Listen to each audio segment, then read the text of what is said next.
اب تشریح ہے، شاعر اپنے محبوب سے ملاقات کی خواہش رکھتا ہے، وہ چاہتا ہے کہ اس کا محبوب ہر وقت اس کے سامنے رہے، وہ اپنے محبوب سے باتیں کرنا چاہتا ہے لیکن اس کا محبوب اکتایا اکتایا سا ہے۔ شاعر کو دیکھتے اپنی تیوری چڑھا لیتے ہیں، اپنے ماتھے پر بال ڈال دیتا ہے۔ شاعر کو اس بات سے بہت حیرانی ہے، وہ تو جانتا ہے لیکن شاعر تو اپنے محبوب سے ملنے کا شوق رکھتا ہے اور خوشنودی حاصل کرنے کی کوشش کرتا ہے، اور اس کا محبوب اس بات پر آمادہ نظر نہیں آتا، وہ اپنے محبوب سے اکتایا ہوا ہے۔ شاعر کی سمجھ میں نہیں آ رہا کہ یہ قصہ کیا ہے، یعنی ماجرا کیا ہے۔ شاعر اللہ سے پوچھ رہا ہے کہ یہ اللہ، یہ کیا قصہ ہے؟ میں نے تو تہ دل سے، یعنی اپنے دل کی گہرائیوں سے اپنے محبوب کی قربت کا، یعنی اس کے قریب ہونے کا خواہش مند ہوں، اور میرا محبوب مجھ سے پرے پرے یعنی دور بھاگتا ہے۔ یہ دیکھ لیں اس کی تشریح، کوئی بھی سوال بن کے آ سکتا ہے، اس لیے آپ کو مفہوم اور تشریح اچھی طرح سمجھ کے اس کو کرنی ہوگی۔ شعر نمبر 3 ہے، میں بھی منہ میں زبان رکھتا ہوں، کاش پوچھو کہ مدعا کیا ہے، یعنی میں کیا کہنا چاہتا ہوں۔ مدعا کہتے ہیں بندے نے کچھ کہنا تو اس کو کہتے ہیں اپنا مدعا بیان کرو، اپنی بات کہو۔ تو اب اس کا مفہوم دیکھ لیتے ہیں۔ اس کا مفہوم ہے، میں بھی اپنی خواہش بیان کر سکتا ہوں، یعنی میں بھی اپنی بات کر سکتا ہوں، اللہ کرے مجھے محبوب پوچھ ہی لے کہ کیا کہنا چاہتا ہوں، تو کہ میں کیا کہنا چاہتا ہوں۔ اب اس کی اچھی طرح تشریح دیکھ لیں۔ شاعر کہتا ہے کہ میں بھی قوت گواہی رکھتا ہوں، یعنی میں بھی سننے کی طاقت رکھتا ہوں، بات کرنے کے فن سے آگاہ ہوں،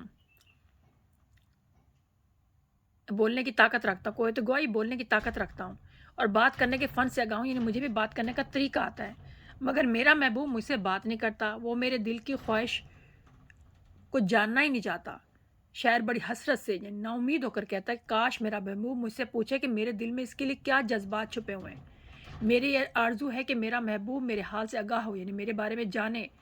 اب اس شعر کا دوسرا مطلب یہ ہے کہ شاعر اپنے محبوب کی بابت، یا بابت کا مطلب بارے میں، کہ شاعر اپنے محبوب کے بارے میں یہ گمان دل میں رکھتا ہے، یہ شک دل میں رکھتا ہے کہ یہ وہم پال لیا ہے کہ وہ ادھر ادھر کے لوگوں سے شاعر کے بارے میں پوچھتا رہتا ہے، جبکہ شاعر چاہتا ہے کہ وہ خود شاعر سے بات کرے، یعنی میری بات بارے میں مجھ سے پوچھے نا، دوسروں سے کیوں پوچھ رہا ہے۔ وہ سمجھانے کے انداز میں کہتا ہے کہ میرے منہ میں بھی زبان ہے، میں بھی بات کر سکتا ہوں، دوسروں سے میرے بارے میں پوچھنے کی بجائے خود مجھ سے ہی پوچھ لو۔ یہ دستور زباں بندی ہے کیسا تیری محفل میں، یہاں تو بات کرنے کو ترستی ہے زباں میری۔ شعر نمبر 4، ہم کون سے وفا کی ہے امید، جو نہیں جانتے وفا کیا ہے۔ وفا کہتے ہیں وفاداری، محبت۔ اب اس کی وہ دیکھ لیتے ہیں، مفہوم دیکھ لیتے ہیں، پھر تشریح پہ آتے ہیں۔ مفہوم ہے، ہم ان سے وفا کی امید رکھتے ہیں جو کسی سے بھلا کرنا ہی نہیں جانتے، یعنی ہم اپنے محبوب سے وفا کی امید رکھتے ہیں، حالانکہ محبوب کو وفا کرنا آتی ہی نہیں ہے، وہ کسی کو بھلا کرنا جانتا ہی نہیں ہے۔ جو وفا کے مفہوم سے ناواقف ہے، اسے وفا کا مطلب ہی نہیں پتہ۔ تو یہاں پہ سوال ہو جاتا ہے، شاعر کو کن سے وفا کی امید ہے، تو یہاں سے یہ سوال بھی آپ کا بن سکتا ہے۔ اب اس کی تشریح ہے کہ اس شعر کا ایک مطلب یہ ہے کہ ہم بھی کیسے نادان لوگ ہیں کہ ہم ان لوگوں سے وفا کی امید باندھ لیتے ہیں، لگا لیتے ہیں، جنہیں یہ بھی معلوم نہیں کہ وفا کس کو کہتے ہیں۔ وہ وفا کرنا جانتے ہی نہیں، انہوں نے کبھی کسی کے ساتھ وفا یہاں پہ آئے گا وفا کا سلوک نہیں کیا یا وفا نہیں کی۔ یہ ہماری کم عقلی اور ناسمجھی ہے کہ ہم ان سے وفا کی امید لگائے بیٹھے ہیں۔ دوسرا مطلب اس کا شعر کا یہ ہے کہ ہم کتنے ناسمجھ ہیں کہ ان لوگوں سے وفا کی امید لگائے بیٹھے ہیں جو اتنے معصوم اور بھولے بھالے ہیں کہ وفا اور جفا میں فرق میں تمیز کر ہی نہیں سکتے۔ ان کی لا علمی اور لاپرواہی کی وجہ سے ممکن ہے کہ کسی روز وہ نہ چاہتے ہوئے دانستگی یعنی ناسمجھی میں بھی وفا کر جائیں، یعنی ہم ان سے وفا کی امید لگا بیٹھتے ہیں جن کو وفا اور وفا میں فرق نہیں، لیکن ہو سکتا ہے کہ انہیں وفا کا علم پتہ ہی نہ ہو اور نہ معلوم ہوتے ہوئے بھی وہ وفا کر بیٹھے، یعنی محبت ہو جائے ان کو۔ بس یہی امید ہمیں سہارا دیتی ہے، یعنی یہ سوچ کر کہتا ہے میں اپنی زندہ ہوں، اور ہم اس انتظار میں ہیں کہ کب ان کا دل ہماری طرف مائل ہو، یعنی ہماری طرف توجہ دے، ہم سے محبت ہو اور ہماری امید بر آتی ہے، یعنی ہماری امید پیدا ہوتی ہے، مجھے امید پیدا ہوتی ہے۔ شاعر کہتا ہے ہمیں اپنی وفا کے بدلے میں وفا ملتی ہے، ویسے تو ممکن نہیں کیونکہ وہ نہیں جانتے کہ وفا کیا چیز ہے۔ تجھ سے پاس وفا ذرا نہ ہوا، ہم سے پھر بھی تیرا گلا نہ ہوا۔ اب شعر نمبر 5، ہاں بھلا کر تیرا بھلا ہوگا، اور درویش کی صدا کیا ہے۔ درویش کہتے ہیں بزرگ، اللہ والے لوگ، صدا کہتے ہیں آواز کو۔ اب اس کا مفہوم دیکھ لیتے ہیں۔ مفہوم میں بھلا کرنے والوں سے بھی اچھا برتاؤ کیا جاتا ہے، اور درویش کی صدا بھی ہے، یعنی اس کی دعا بھی ہے کہ ہاں بھلا کر تیرا بھلا ہوگا، یعنی کسی کے ساتھ بھلا کرو گے، اچھائی کرو گے تو انشاءاللہ آگے والے وقتوں میں تمہارے ساتھ بھی بھلا ہوگا، لوگ بھی تمہارے ساتھ بھلا کریں گے۔ تو یہاں پہ سوال بن سکتا ہے درویش کیا دعا دینا چاہتا ہے، یا درویش کے لب پر کیا صدا ہے۔ شاعر کہتا ہے، تشریح پہ آتے ہیں، شاعر کہتا ہے کہ میرے محبوب میں تجھ سے بھلائی کا امیدوار ہوں، کیونکہ جو کوئی دوسروں کے ساتھ بھلائی کرتا ہے اس کے ساتھ بھی بھلائی ہوتی ہے۔ یہاں شاعر اپنے محبوب کا احساس کر رہا ہے، وہ چاہتا ہے کہ میرے محبوب کے ساتھ بھلائی ہو، وہ کبھی پریشان نہ ہو، اس پر کوئی مصیبت نازل ہو۔ اس کا سب سے آسان طریقہ یہ ہے کہ دوسروں کے ساتھ بھلائی کی جائے۔ یہ دنیا مقافات عمل ہے، یعنی جو کرو گے وہی بھرو گے، جو بویا جاتا ہے وہی کاٹا جاتا ہے، آگے لکھا ہوا ہے۔ دوسروں کے ساتھ نیکی کرنے کے ساتھ اچھا اجر ملتا ہے، جبکہ برائی کے بدلے میں برائی ہی ہاتھ آتی ہے۔ اس لیے شاعر کہتا ہے کہ تو بھی بھلائی کے کام کر تاکہ تیرے ساتھ بھی بھلائی ہو۔ اس شعر کا دوسرا مطلب یہ ہے کہ اس دنیا میں ایک عمل کرو جو آئندہ زندگی میں تمہارے کام آئے۔ اس دنیا میں نیک کام کرو گے تو آخرت کی زندگی میں اس کا اچھا اجر ملے گا، کیونکہ دنیا آخرت کی کھیتی ہے، یعنی جو ہم یہاں بوتے ہیں وہ آخرت میں ہم اس کو کاٹیں گے۔ فقیرانہ آئے صدا کر چلے، میاں خوش رہو ہم دعا کر چلے۔ شعر نمبر 6 ہے، جان تم پر نثار کرتا ہوں، میں نہیں جانتا دعا کیا ہے۔ نثار کا مطلب قربان کرتا ہوں۔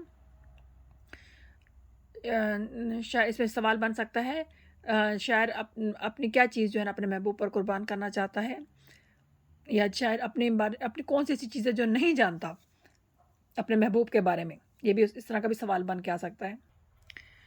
مفہوم ہے، میں جان تم پر قربان کرتا ہوں، میں صرف دعا کرنا نہیں جانتا، یعنی مجھے دعا کرنے نہیں آتی کہ میں تمہارے بارے میں کیا دعا کروں، لیکن میں صرف اتنا کر سکتا ہوں، میں اپنی جان تم پر قربان کر دوں۔ اب اس کی تشریح پہ آتے ہیں۔ تشریح، شاعر اپنے محبوب سے مخاطب ہو کر کہتا ہے کہ دنیا میں اور بھی بہت سے لوگ ہیں جو تم سے چاہت کا دعویٰ کرتے ہیں، یعنی تم سے محبت کرتے ہیں، وہ محض زبانی باتوں سے کام چلاتے ہیں، صرف منہ سے کہتے ہیں، اور میں تمہیں صرف دعا دینے کا قائل نہیں، میں صرف دعا منہ سے نہیں کہوں گا کہ تم سلامت رہو خوش رہو، بلکہ میں تمہاری خوشی کے لیے اپنی جان تک قربان کرنے کے لیے تیار ہوں۔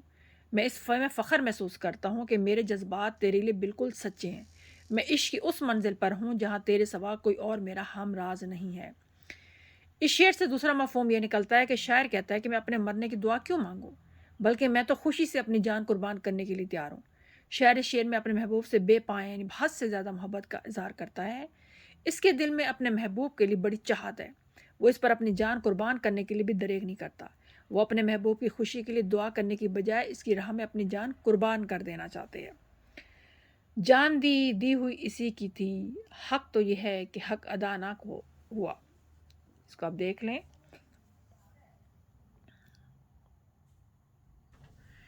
شعر نمبر 7 ہے، میں نہ مانا کہ کچھ نہیں غالب، مفت ہاتھ آئے تو برا کیا ہے۔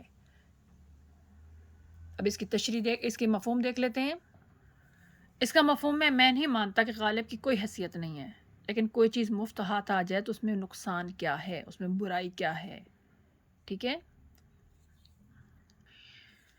تشریح، شاعر اپنے آپ کو اپنے محبوب کے حوالے کرتے کہتا ہے کہ میں جانتا ہوں میری کوئی قدر و قیمت نہیں ہے، میں کسی کام کا نہیں، میری کوئی حیثیت نہیں ہے، میں تمہارے کسی کام نہیں آ سکوں گا، مگر یہ بھی تو دیکھو کہ میں اپنی کوئی قیمت مقرر نہیں کر رہا، بغیر کوئی قیمت ادا کیے تمہیں مل رہا ہوں، آخر اس میں برائی ہی کیا ہے جو میں تیرا ہو جاؤں، میں اس کے بدلے میں کچھ نہیں چاہتا۔ اصل میں شاعر اپنی ہستی کو اپنے محبوب میں ضم کر دینا چاہتا ہے، یعنی بالکل اس کے اندر ڈال دینا چاہتا ہے، ملا دینا چاہتا ہے۔ اس کے لیے وہ اپنے محبوب سے کسی قیمت کا طلبگار نہیں، اپنے محبوب سے کوئی قیمت نہیں مانگتا۔ شاعر کہتا ہے کہ محبوب مجھے معلوم ہے کہ میری اہمیت تمہاری نظر میں کچھ نہیں، لیکن اگر کوئی مفت میں تمہارا غلام بن جائے اور اپنی ذات سے بڑھ کر تمہاری خدمت کرنے کا جذبہ رکھتا ہو، وہ کہیں نہ کہیں تمہارے کام ضرور آئے گا، اور یہ کوئی برائی کی بات نہیں ہے۔ کہیں ہیں مفت ہاتھ آئے تو مال اچھا ہے۔ اب یہاں پہ سوال بن سکتا ہے کہ غالب نے یا شاعر نے اپنی کیا قیمت بتائی ہے، غالب نے اپنی کیا قیمت بتائی ہے اپنے محبوب کو، یہ اس کا سوال بن سکتا ہے۔ اب اس کے سوال جواب کی طرف آتے ہیں۔ شاعر کو کن سے وفا کی امید ہے، یہ آپ شعر میں سے بھی نکل سکتا ہے آپ کا سوال، آپ ان کو اچھی طرح یاد کیجئے۔ شاعر کو اپنے محبوب سے وفا کی امید ہے، لیکن شاعر کو معلوم ہی نہیں کہ اس کے محبوب کو وفا کے معنی ہی نہیں پتہ۔ نمبر 2، شاعر نے کسے نادان کہا ہے، شاعر نے اپنے اس غزل میں اپنے دل کو نادان کہا ہے، اور کہتا ہے کہ اے دل خود ہی بتا دے کہ اس میں بے چینی کی وجہ کیا ہے، کون مشتاق اور کون بیزار ہے۔ شاعر اپنے آپ کو کہتا ہے کہ میں اپنے محبوب سے ملنے کے لیے مشتاق، اور میرا محبوب مجھ سے بیزار ہے، یعنی دور بھاگتا ہے، مجھے ملنے کا شوق ہے لیکن وہ مجھ سے دور بھاگتا ہے۔ آپ کا شعر سامنے رکھیے گا تو آپ کو اس میں سوال نکالنا بھی آ جائے گا۔ اگلا ہے، درویش کے لب پر کیا صدا ہے، وہ کربلا ہو بلا والا۔ درویش کے لب پہ یہ صدا ہے کہ تم دوسروں کے ساتھ بھلا کرو، خدا تمہارے ساتھ بھلا کرے گا۔ شاعر اپنے محبوب کو کہتا ہے کہ تم میرے ساتھ وفا کرو، لوگ تمہارے ساتھ وفا کریں گے۔